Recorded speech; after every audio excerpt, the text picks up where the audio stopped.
I think we should just make every October John Candy month and just No, redo movies no, every year because he was born in October no, on Halloween, no. Sean. He was born on Halloween, He Sean. was That's born on very Halloween. interesting thing to think about. It is awesome for him, and I'm sure he loved that. I'm sure he loved watching all the horror movies and stuff. I'm sure he loved being called John Candy on the most important candy day of all year. Yes. You know? I mean, really, if you think about Halloween, really didn't come into prominence like we know it in American culture until about 1950. That's when John Candy was born. So Mhm. it's just not a coincidence, really. That's a good point. And actually, Halloween's never been the same if you think about it since what was it in 1994. It's 1994. all kind of felt like more commercialized and not as nostalgic and warm as it did. And that was the year he died. So Well, Right. that's when we needed to start to look in our candy and everything. yeah, dude. Yeah, Like as soon it's as true. 1994 came about, it was Razor blades and needles. punk rock bands Yeah, stuck in people's candy. yeah, guns, So Dudes, guns. dudes with their M6s. dudes with their name shaved into their back of the head, stealing your candy when you're trying to take your little sister out. You know what I mean? Telling Like you, Yeah, trying to it's take your wild shoes. times, man. That Or shit. is ice, and we don't like ice Yep. anymore. Well, we're gonna assume that all of Right. that was already in the episode, boys. Yeah, Little. Sometimes before we hit record, sometimes it's good stuff. My friends, you're here for a good reason. It is Monday. This is a bit of a somber Monday because we all had the privilege to watch a documentary about one of the greatest men and actors to ever live on the face of this earth.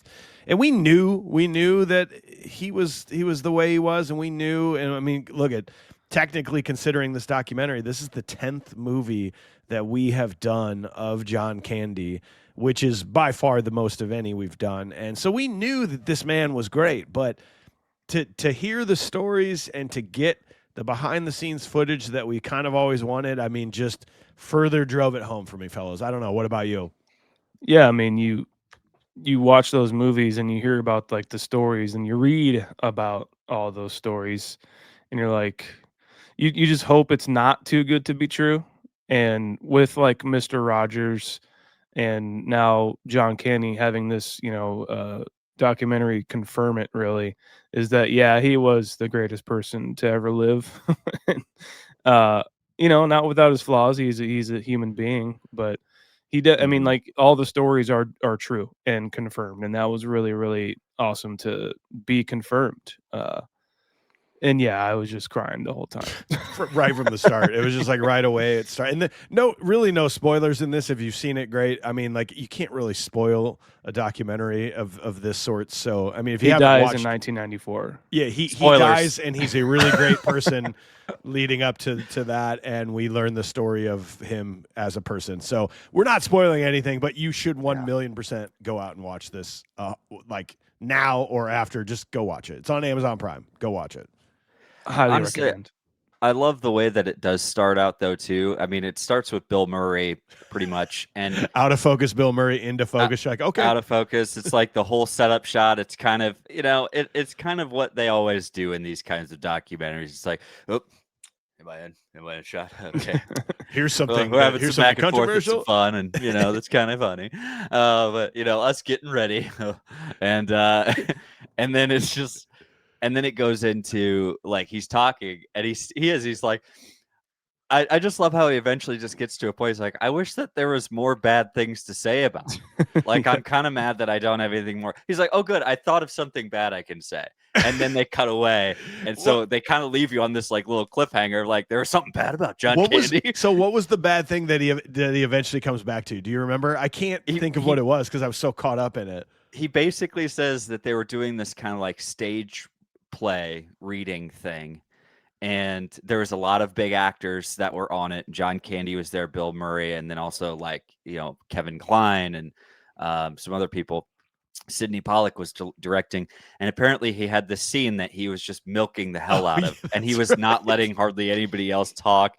And Bill Murray's losing his shit, and like he just knows that the director Sidney Pollack is gonna go off on him or something like that. but he's just kind of being a little bit selfish on stage and milking this scene out, and that's what it was. It's like, And he even goes as far as to be like, I'm glad you're doing this documentary, so maybe we can find some bad things about John Yeah. Candy. Like, Yeah. Jesus. Well, then it goes into Dan Aykroyd's like God.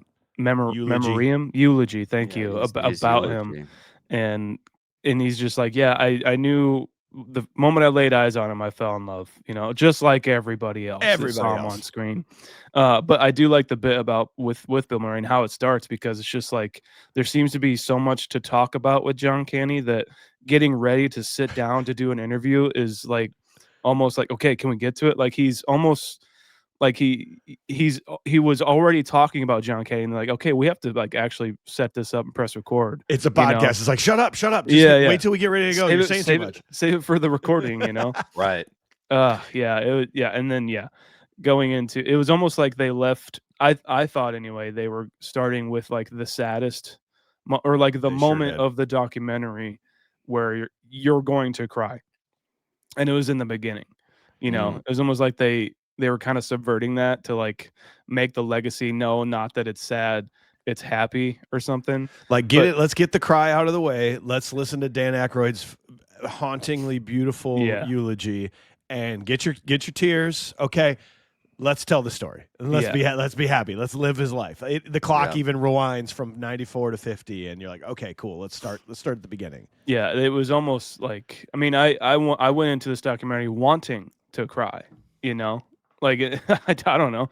I just wanted to think about him like this and see him like this, and this documentary showed everything that, like I said, is just confirmed to be the man that was John Candy. You know, the factoids and stuff and like fun stuff that they did, like little things I didn't realize or didn't know. Obviously, the things about like the little tidbits about like he was born on Halloween, you know, and then on his 5th birthday, his dad passing away at the age of 35. 35, dude. And look at it. Did you see the picture of him? Dude, the picture of his dad. I'm like, oh my God, you're John Candy. It was incredible. It is. It's, you know, 35 years old, a war veteran, and he comes back and on his, on John Candy's 5th birthday. And you think about that and you're just like, man, it's just wild. And, you know, John Candy was 35 when he made Uncle Buck, I believe. I think he was about 35 or 36 or something like that. But he was right around that age when he made Uncle Buck, you know. And again, it's like back in the day, it's like it's so true. You go back a generation or something, people my age look so much older than I feel like I know. And like you go back to when his dad was 35 and was passing away, it's just like he looked like he was 50 years 55, old. Yeah, he did. Yeah, and not unhealthy, just he looked older. People are old. But yeah, you're old. But yeah, no, it's just those little tidbits were really nice to kind of find out though too, and like kind of understanding his upbringing more, how it shaped him, for sure. how it really shaped him, you know, living in a house with a lot of family, but the door was always open, you know, that kind of mentality. If you're gonna watch this for anything, it's all this SCTV skits that we've never seen. Yeah. Like this stuff needs to come back to light. We need to be able to consume the people, the pure and utter raw talent of all the people that were doing this at the time.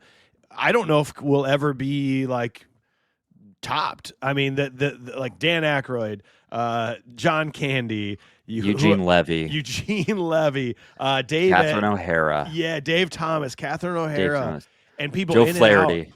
Dude, insane. And that was some of the funniest parts of this documentary, was actually like laughing out loud at these skits that they were doing and these little TV things that they had back in the day before they all became famous. It was insane. Yeah, Martin Short as well. Short. The whole Rick bit. Moranis joined later, but of course, Rick Moranis later. Yep. Yeah. The whole bit of like the sad cowboy, was it? Just Oh my God, Yellow Belly. Yes, he shoots the kid in the back.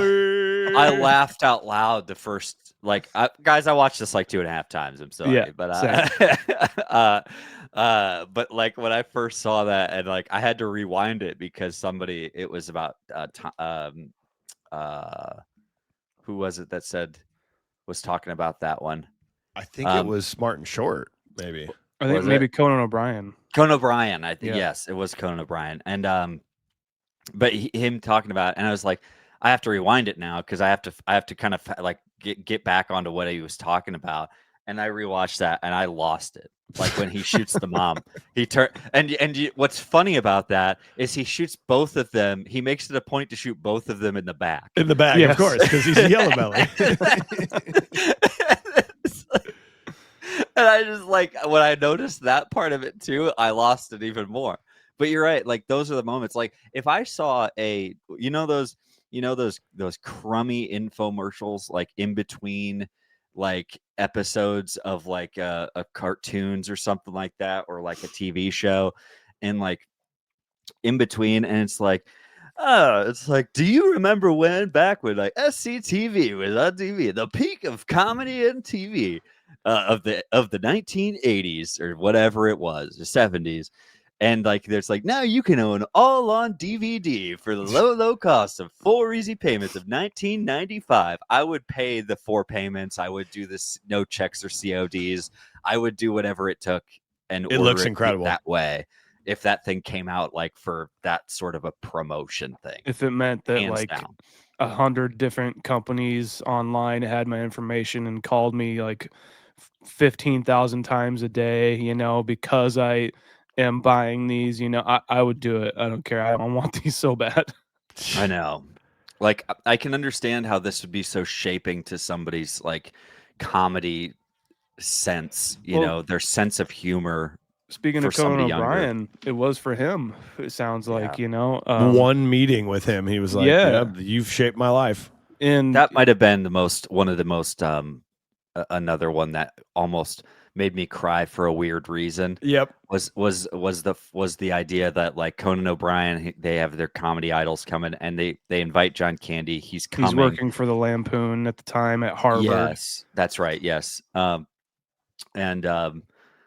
And he says, and it was like a movie almost where you see John Candy coming down an escalator with a camera around his neck, and he's just a tourist.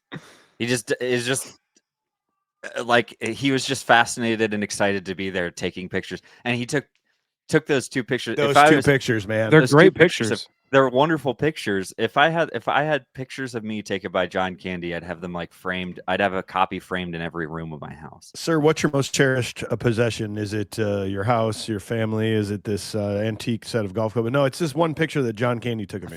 It's a photo of me. Of me. Okay. John Candy took it. What a selfish piece of Wait, shit. hold Well, on. John It's Candy took it. Oh, okay. Oh, shit. Okay, cool, man. Oh, yeah. Yeah, it was. I mean, like even when like Bill Murray was saying like he was like chewing up the stage pretty much, or taking up the time, that kind of went to the back burner a little bit for John Candy, because then he became like the supporting guy. Like, oh, they were interviewing somebody, and I think it was for SCTV, and they were like, the reason he got the job, he was auditioning with someone else, and the other guy wouldn't stop talking. Yeah. Like Dude. wouldn't stop at all. And I think it was a woman, she noticed John Candy just listening to the guy intently. And he's like, she's like, I didn't hire the other guy. I hired John Candy because he was listening.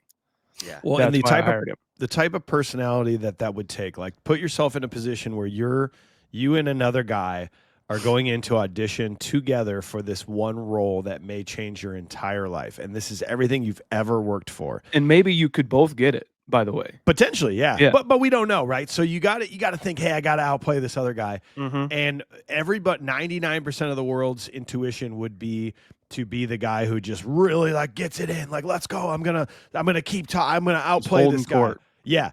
But then another 99% of people, if they were in the position of the guy who was not getting time to talk, would have then been fighting back to be like, no. And it would have derailed both of their auditions. But instead, a man with the personality and temperament of John Candy was just like, well, I'm just going to do the best I can then over here. If this guy's going to talk, I'm going to show my skills on this side. And that was an incredible story to hear. Well, it is like improv 101 There too. you go. It's like you listen and then you can yes and I try and do that in my daily life. Like my review of this movie is everyone should be just a little bit like John Candy every day, and Yeah.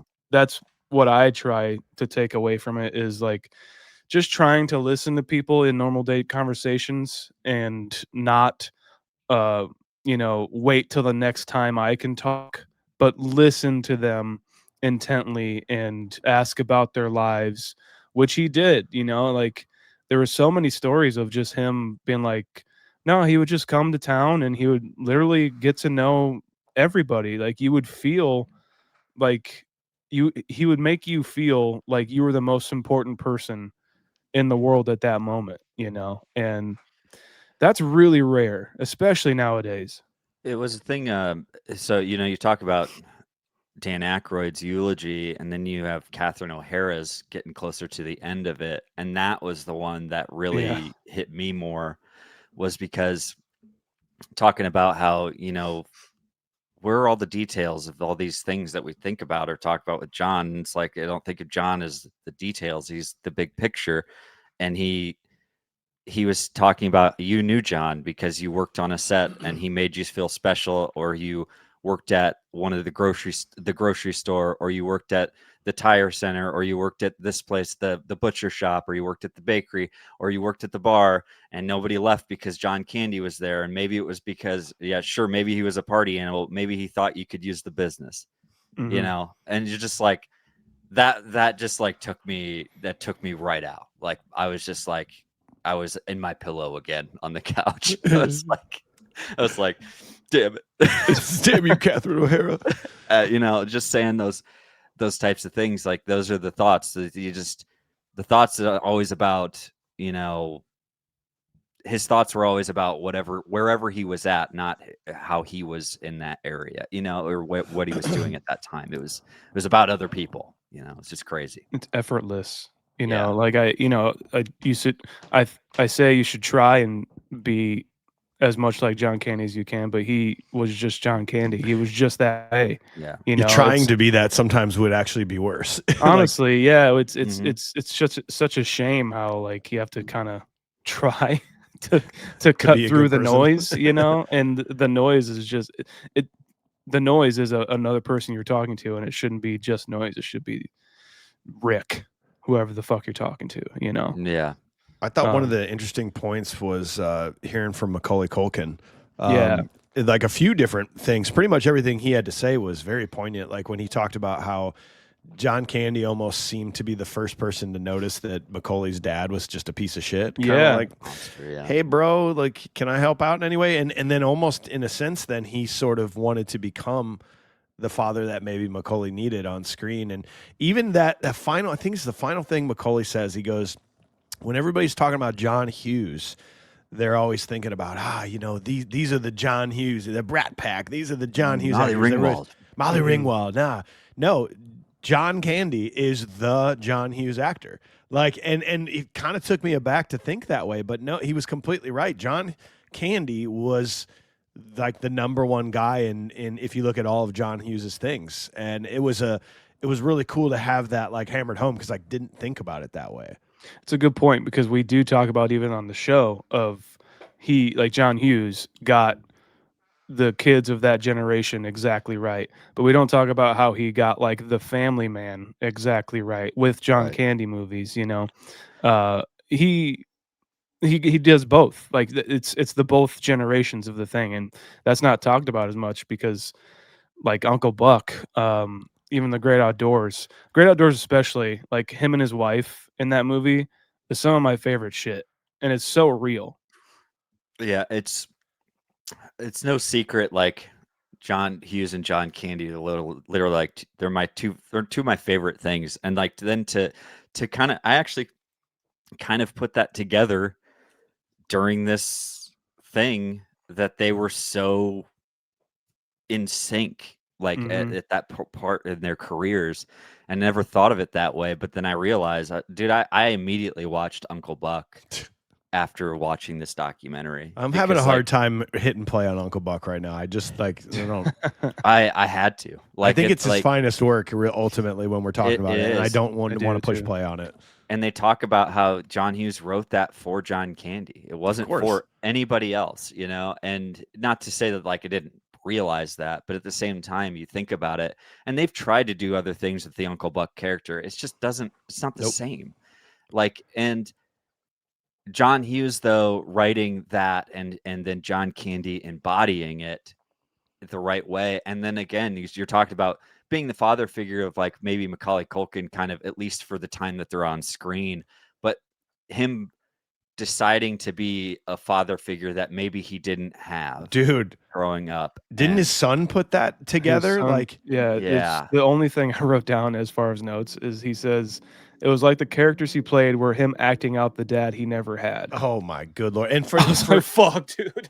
for that to not only be true, but then for your son to come to that revelation is just like Yeah. what a moment, man. well, it feels very full circle, and it's almost heartwarming knowing that he came to that realization, for you know all three generations. I think that's really special. Yeah, it was almost like it's it's like he discovered that in therapy or something, or like he came to that on his own or something. But like it sounds like he had to. What I mean by that, it sounds like he had to work that out in his head because his dad was the way he was. I'm sure John Candy even said he's like, it sucks, kind of being an actor sometimes because I'm away from my kids, and he made a point to not take certain movies and not do certain things so he could spend time with his kids. Um, that it resonated with me a lot. Yeah, that was the moment I was like, oh shit. Yeah. It hit home Well, quite a bit. Sean, like you're talking, John Candy died when he was 43. I'm 43. John Candy loved being somebody that talked to everybody and somebody that could help out and somebody you could call, and like that's kind of how I've always been my life. John Candy maybe took on a little bit too many things in his life to just because he couldn't really say no and he was kind of passionate about it. That's pretty much me.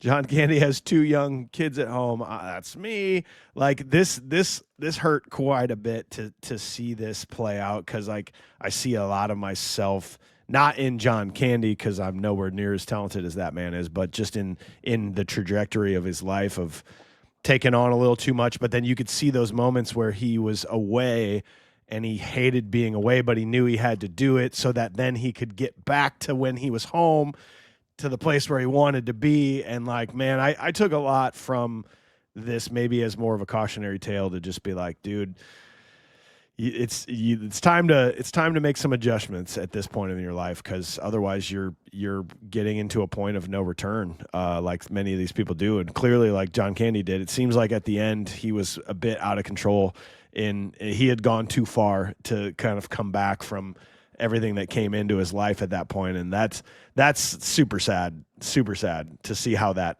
developed later on for him. And And he was, also, go ahead. I was just gonna say, also, that there's just the side of that he's doing what he needs or wants or feels like he should be doing anyways, and he doesn't want to hear it from other people about, stop drinking, stop eating, stop, lose some weight, going through this ringer of, like, and they're talking about how, just like doctors, he's like, he doesn't want to go through, he just find a new doctor. Somebody told him what Yeah. he didn't like to hear. Somebody told him about his weight. He's like, pulled that card out of the Rolodex, threw it away. He's Hmm. like, he just kind of got to a point he just didn't want to hear it anymore because it's probably a broken record at that point to his ears. And then you because you see it, it's almost, I think it's timed very well because throughout the whole documentary there are interviews with him. Dude, those were heartbreaking, man. And they Like are. they were. You can literally see it on his face every single time it comes up. It's like another little cut that just goes in. It's just like everything that this guy is doing, and all you're doing is bringing this back up. And it's just like every single time. And it's heartbreaking because it's just like, well, have you ever, and somebody's just like, well, you're a good looking guy. If you're, what do you think would happen? You became that kind of leading man and lost the weight. And he's like, I don't think it would change me in the way that you think it probably would. It's not Yeah. going to change me, the way I want to go about my business, and the time that he did lose the weight, he said he kind of went to that, retreat area, and he did lose the weight. He lost like 70 pounds. And then they told him, don't lose any more weight Oh, because Yeah. no one did, and that's the danger of it. And it's just heartbreaking. It's the whole you know? thing of like treating the clown like the clown, like Yeah. like later in his career he said he was a yes man to a lot of projects and would just say yes because his friends were doing it, or like he felt like he just wanted to say yes to his buddies who were making a small rinky dink movie, and those weren't hits by any means. And so they would bring that up too. Even in the same conversation or like the same interview, they'd say, yeah, you're coming out with some stinkers, and you're also fat, like basically, Yeah. Yeah. and he's just like, well, I doesn't concern me. Doesn't seem to concern any audiences or anything. I don't know why it concerns you. That like, yeah, Yeah. man. Like it's the we watch you on screen. You're not really an actual human being. Now that you're right here in front of me, I feel like I can say these things, but then like you see the hurt on his face, and you're just like, what the fuck are you doing? Yeah. Like there's a point of like there's the physical side of this, and there's also a like a metaphorical side, I suppose, or like kind of like where the idea of being too big to hurt. And they kind of talk Yeah, about physically in the beginning, he's a big guy and strong guy and tough guy. Like, I was a big kid too when I was growing up, and people thought that they could just like, hit me, or they could, do something to you, and it didn't matter because you were bigger and you could just take it. And that was happening to him at times, and like some of the physical comedy stuff. And then it became like, well, now he's a big, huge star. Metaphorically speaking, we could say whatever we want to him. He's too big to hurt. He's rich and strong, like so He's nothing's rich and gonna hurt strong, him. and Yeah. he owns the Argonaut. He's a businessman. He's Wayne got it all. Gretzky's his friend. It's fine. It's like it's all good. It's like those are other things, and like you said, going back, Sean, I think it's just there's like maybe it's just live life like John Candy, but also it's like it's a very nice open book of like, hey, just fucking treat people, and how Yeah. not to treat people. Yeah, Just simple because things. your Hey. perceptions of things, little things. Yeah. Like, fuck, just the interviews, just like leave the fucking guy alone. Yeah. Holy shit. Well, like I said, we've done 10 movies of John Candy because obviously anything he's pretty much a part of is incredible. We've done Cool Runnings, Rookie of the Year, Home Alone, Uncle Buck, The Great Outdoors, Planes, Trains, and Automobiles, Spaceballs, Little Shop of Horrors, Blues Brothers. But I was curious. I was like, oh, well, how many left do we have? And listen to this. Like I just grabbed the ones that I have either seen or want to see. 1941, Stripes, National Lampoon's Vacation, Splash, Summer Rental, Who's Harry Crumb, Speed Zone, Nothing But Trouble, Delirious, Wagons East, Canadian Bacon. We still technically have all of those to probably do. yeah, yeah. and I'm in for every single one of them. I don't care. Yeah. Like, I didn't even Like- know he was in 1941, and that whole story was cool because he's just, Yeah. like all the This is his first comedians. role, I think. Yeah, all the Yeah. comedians are just like gathering the SCTV crew and going to work on the Steven Spielberg movie. Yeah. And what a genius thing for Steven Spielberg to do. He wants to get that side of things out of like his cast. Go to where the comedy is. Right? Yeah, It's like, and then John Candy. The other thing is like John Candy was sitting there saying, he's like, well, he wants me. He's like, I appreciate, we've all been drinking. You want me for the movie? That's really nice of you to say. We'll see what, He's like, no, I want you for the movie. And then he's like, he almost felt bad for getting the offer for a movie. He's like, I'm going to get everybody jobs on this movie. Like he couldn't he wanted to take everyone with him, What do you, I do have a question for you. What do you, if you personally were going to rank, because a lot of times we do like the actor filmography, like best movie of somebody. But if you're talking about the actual role acting job that John Candy plays in a movie, take the movie out of it, everything else, like, do you think you have a top 5 of like his best roles? and his best performances that you've seen? Yes, I don't know if I would necessarily be able to rank them 1 through 5, though. Is that what you're asking me to do? If you could, great. But I mean, I Okay. don't know if I can, so I was kind of hoping you would. Okay, that's fair. Then I think we could probably do it to some degree. Do you think we could almost come to an agreement on this? Like, I mean, do we all Borderline. agree that the greatest role that he's ever played, the best he's ever been, is probably Uncle Buck, right? Yeah, that's number one for me. I think so, and I have a very close second. What's your Um, second? my second would be Planes, Trains, and Automobiles. Same here. As far as the acting side of it, right? He's playing more of a character in Planes, Trains, and Automobiles, more where Uncle Buck, he feels like he's playing something that Himself. was Okay. written for himself, you Yeah. know? And that's so he's doing it obviously wonderfully, and it's like that's the embodiment of it. But Planes, Trains, and Automobiles, when he pulls out those shower curtain ring samples and he's whipping his sock around and he is Oh, laughing it up and just my dogs are barking. oh, Dude, hearing Steve Oh. Martin talk about that part was pretty incredible too. Yeah. Because Steve's like, dude, all I had to do was just act annoyed. He's like, I didn't have anything to do other than just be annoyed. And John Candy did all the work.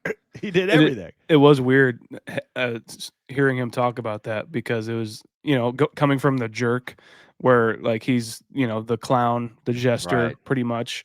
And then, yeah, in Planes, Trains, and Automobiles, he is the straight guy. Yeah. Like, very much so. And Yeah. John Candy is doing all the comedy pretty much. I think I agree with you, AJ. It's like his character. It's where he showed his chops, Dale Griffith. especially in Yeah. the scene. Yeah. The I Like Me The scene. scene. Yep. Yeah. If you were going to It- pick a 3, though, I would have trouble with the 3 spot because I agree with you on 1 and 2, but I think my 3 and 4 is a slightly interchangeable, and I don't know. Maybe it depends on what you guys say. I think he's out of this world in Cool Runnings. I think he's the reason Cool Runnings stands as high as it does. But also, The Great Outdoors, I think, is very similar to his performance in Uncle Buck. It's not as emotional per se. Maybe he doesn't have to make as many emotional decisions in that movie. It's a little bit more comedic. But Great Yeah. Outdoors and Cool Runnings would be 3 and 4, maybe for me. I mean, do you guys feel that way? Great Outdoors I'm- is in the list for me because he's a father in that movie, and that's Yeah. where I'm just like, oh, he's America's dad. Like I don't know. There's something about him in that movie, especially with him and the older son in it. He's like, just spend some time with me. Yeah, we'll go for a quick Yeah. boat ride or whatever. Yeah. Man, I love him in that, and like I already said, him and his wife in that movie is just so real. Yep, it is, man. It's so incredible, and on top of being, I think, one of the greatest comedies ever made, I love that movie It's so so much. good. Sean, Great that's why you're Outdoors. really gonna love Summer Rental. I don't know if you've Okay. watched that yet, Not but yet. it's like a precursor to Great Outdoors for me. And in the family man, the good husband, good father, adventure. It's just not as good as Great Outdoors, but it's Okay. it's gonna be worth watching for sure. Yeah. Yeah, I think I'm right in there with you. I do have one that it has to be in my top 5.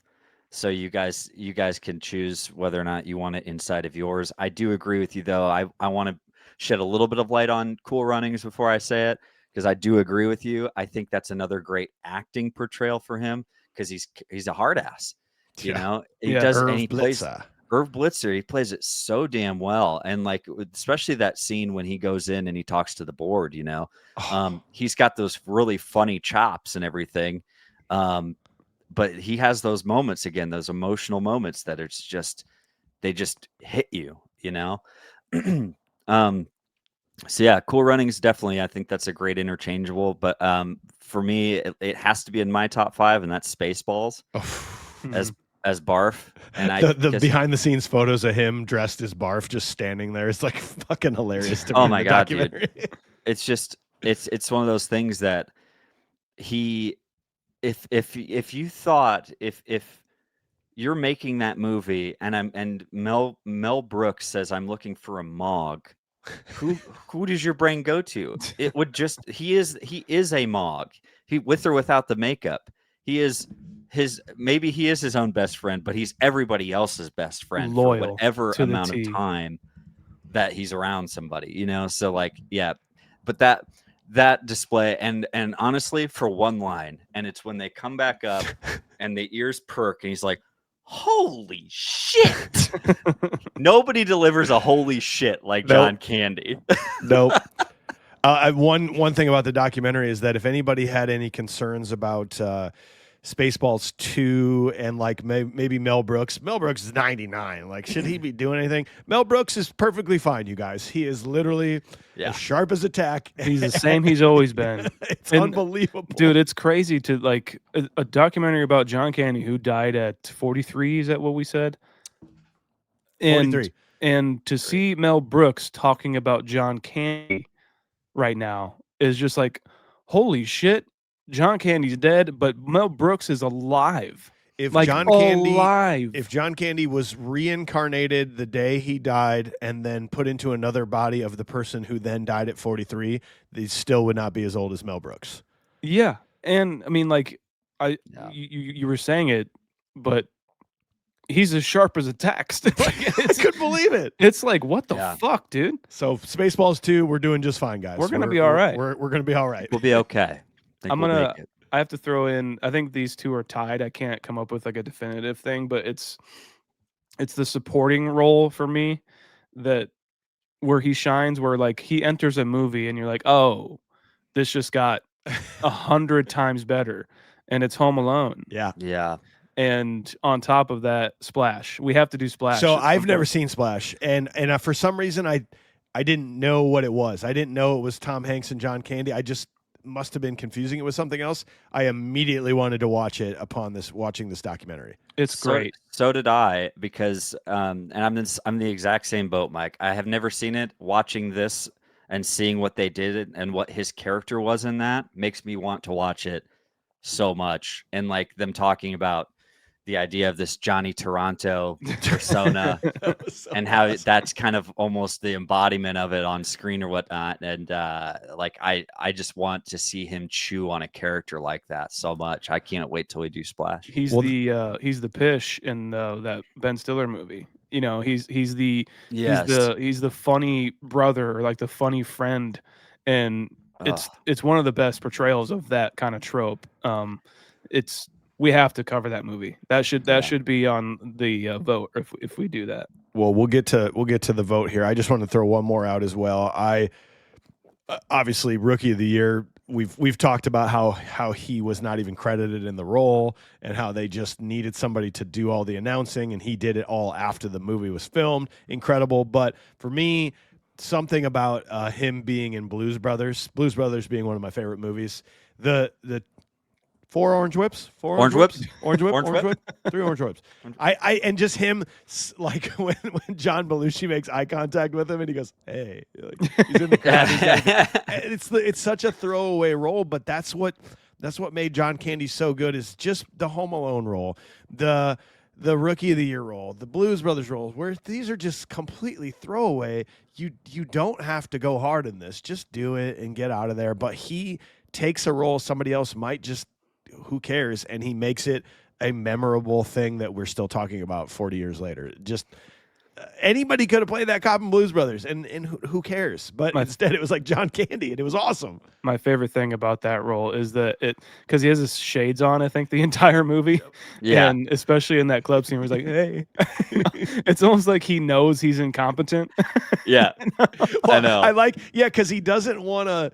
They're like, should we go get him? He's like, hold on, I haven't heard these boys play. He's like, I want to wait. Yeah.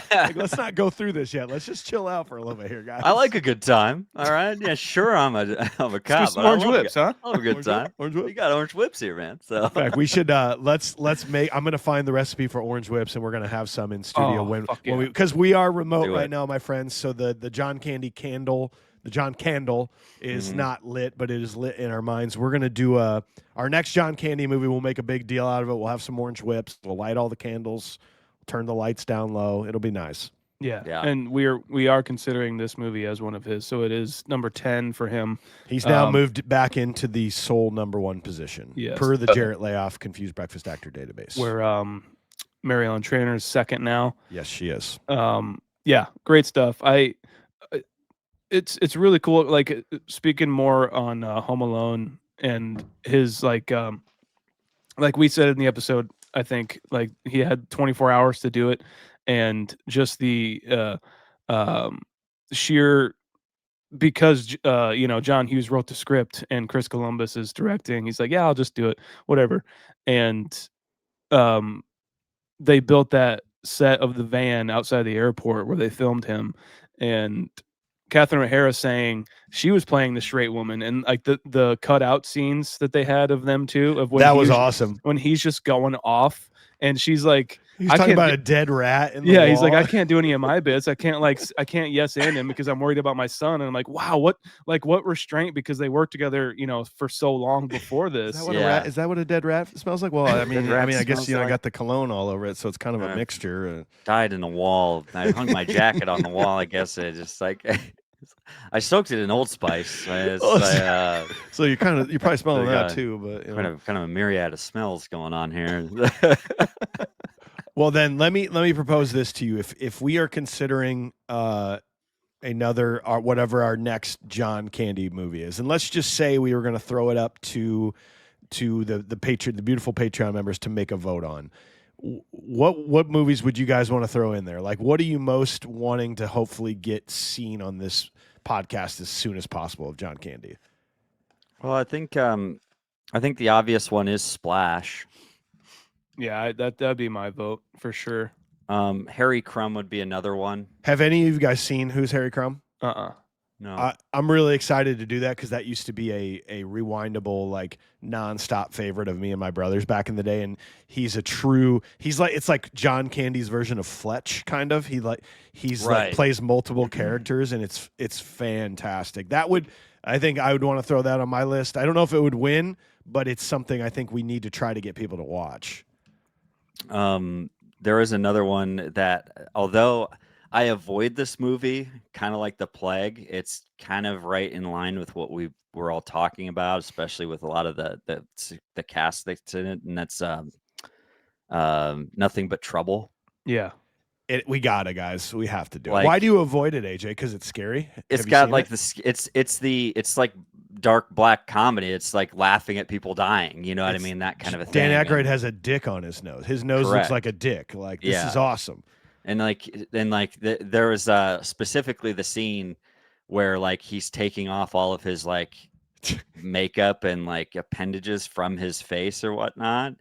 Like that's the stuff that creeps me out because all I think about is the actual makeup, not what's happening in the movie, and that creeps me out. I hate it. No, never put AJ in makeup in any movie. Don't See, ever I do could it. probably get it. I could probably be okay with it, but I just have like it's like I don't know if I would call it a phobia, but it's It's like phobia. a weird thing. Okay. I'm gonna call it that. You gotta talk about throwing Vacation in there just for that iconic role of his of the being able Yeah, to that's just show unreal. up. Just to show up and go like, here, I'm just the end of this movie, and I'm one of the most memorable quotes of the entire movie. But I'm a little Huge. scared to add that Yeah. to the list because I think it would win automatically, and I don't know if Yeah. I want it to win automatically. You know, That's a good point. I mean, I feel like that was another thing. I think that's very in line with it's obviously very in line with like Home Alone. You know, like he showed up and like they needed kind of a ringer to end this movie out, and they bring him in. That was pretty awesome. oh to yeah, they see. said it tested bad, whatever the Yeah. ending Yeah. was, and so The they original rewrote ending. it. Right. Yeah, I was like, I did not know that, and I'm like, oh, it's because we haven't fucking covered that movie yet, Right. somehow. But how many times have we said on this show? Sorry, folks. I know. Park closed. Moose outside should have told you. My brother just went to Florida, and the entire beach was closed because they were like re-dredging it and stuff. So I sent him a meme of John Candy going, sorry, folks, beach is closed. Moose out front should have told you. Like, it's automatic. You have to do it. God. Yeah, no, I that's a debate to whether or not put it on the list. But What what about else? Summer Rental then? Do you think that deserves to be on this list? I've been down for I Summer think Rental. So. Yeah, and, Summer Rental. and Stripes, perhaps. Dude, Stripes. Yeah, Stripes or 1941. Yeah, sure. Yeah.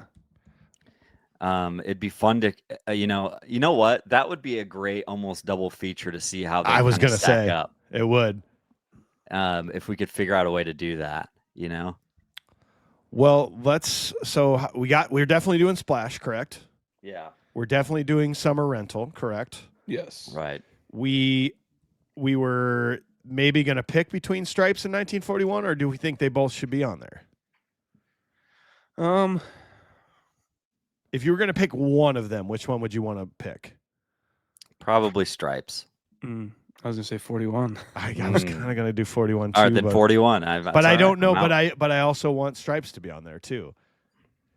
Maybe we double feature those on our own. Well, then, okay. Do you think Who's Harry Crumb should be on there, or do you think that's a bit of a throwaway? Because I'm not sure that'll win. I want it to. It might be a thing we have to force people on. Yeah, I mean, I'm down with whatever. I know we're trying to strategic about this and try and get like a good movie to win, but yeah, just throw it on there. Yeah. Then I also think if you throw Nothing But Trouble in there, I think it's going to win. But I think we need to put it in there. I vote Nothing But Trouble over Who's Harry Crumb, and then I say you do Stripes and 1941 both in there. Is what I'm thinking. It's done. And then maybe depending on how they vote, maybe we'll just in the books. Pick the rest of the month. Will just be our personal choices. Maybe. Yeah. We're just going to put an end to the even tallying of votes of the Jarrett Layoff Confused Breakfast. We're just going to let's just throw out 5 John Candy movies and just be like, we're done. It's over. Yep. It's all over. The Rushmore is stamped. We have to start production of this rock carving. We can't change it once we get started. It's done. He's number one. That's right. Accurate. Yeah, I even see he's in She's Having a Baby, which is another John Hughes movie. I mean, I don't want to put it on the list or anything. I'm just I'm looking through his filmography and I'm just like, what? The Silent Partner, 1978. I fucking love that movie. I don't remember like Little Shop of Horrors. I don't remember him in that. Do you guys? He was the radio announcer at the very beginning. Remember? Right. Ah, that's right. Very throwaway role, but just kills it, and then he's gone. It's incredible. And again, purely Canadian too. I liked how they kind of emphasized that. Where I don't know, there was something about that I really liked. Of just like, if John Candy was in a bar, he'd be the guy you want to talk to, and the Canadianness has something to do with it for me. I don't know. Just a kind soul, man. Yeah. One of the nicest things Sean ever said to me or said about me or something was that I reminded him of John Candy in some way or at some point in life. I don't know. And I took that to heart and I was like, wow, I'll never live up to that, but I will try. Wow, now I'm depressed because I don't feel like I am. And I'll never live up to that. I mean it. Appreciate it. Well, we think if you haven't seen it yet, it is on Prime. It's called I Like Me. Ryan Reynolds very heavy in the production of it. Colin Hanks directing it. Did you think he did a good job, Sean? I think this is the best documentary I've seen in a long time. I mean, I'm totally biased. Yeah, because it's. I agree. I can't decide if it's good or not because I just liked it. It's just one of those movies where I'm like, yeah, 5 stars. It's 10. It's a 10, dude. Like it's about John Candy. It's everything we wanted it to be. I don't know what to say. It's one of the best. Like it'll be in my top 10 of the year so far. Cool. Awesome. I couldn't actually get away from like my normal watching of a movie because of what I do during our normal episodes, and I did go and look at reviews, and I saw some that were like, a lot of them were like very high praise, and then you had some that were just like, it left me wanting more. And it's like, yeah, because it's John Candy. Because he's dead. And then it's like, it's like, no shit. And then it was kind of a little bit more, the other things were about wanting a little bit more dirt, wanting a little bit. It's like, it's hard to just have a documentary about a guy who is just so great all the time. It's like, no, it's fucking not. How about we just have some positivity in the world? Yeah. How about no surprises here? Here's even more good stories about him. Sorry you came into this expecting like some sort of a gotcha moment of John Candy, and like it was just like, just we thought it was gonna be more reasons to be sad and like this and that, and it's like they got plenty of that in there, that like at points he just was not a perfect human being, and like he had his struggles and he had his moments of being angry or upset, and it's just like what else do you want? Like, that's not why we're here. That's Yeah. obviously not why they made the documentary. He's a It's bec- person. yeah. You know, like you should put a sign on like the poster of this movie and be like, documentary's great, folks. Sorry, John Candy up front should have told you. Yeah, exactly. What do you want? Documentary's great. Sorry, folks. Everything you thought you already knew should have already told you. Your Should have told intuitions. you. Yeah, that was the big thing of that I like took away from like reading on them, and I just like, what was I gonna say? It's just that, yeah, like why would we make? Why would we want? If I had a negative thing to say about it, I wish it could have been longer. I'm Yeah. sure it could have been. I think it should have been 2 hours rather than like closer to like the hour half mark. Yeah. But other than that, I mean, yeah, like I get it. Well, check it out on Prime. I know it's trending. It's one of the higher streamed movies of the week so far, so of the weekend. So go check it out, and then make sure you check out our Patreon if you're not already in there. We're gonna have a vote coming up. We need to start talking more John Candy in our lives. So Absolutely. I think that's going to be about it. You're going to hear, we're back to a lot of people mad about the Remember the Titans being in there.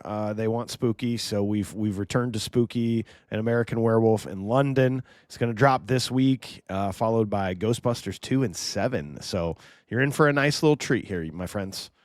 We're gonna get there. We're going to Don't get you there. worry. We're getting. It's only the 12th. We're getting in deep, man. Don't you Yeah. worry. Don't worry about it. Okay. Okay. Well, we'll catch you next time. Goodbye. Bye.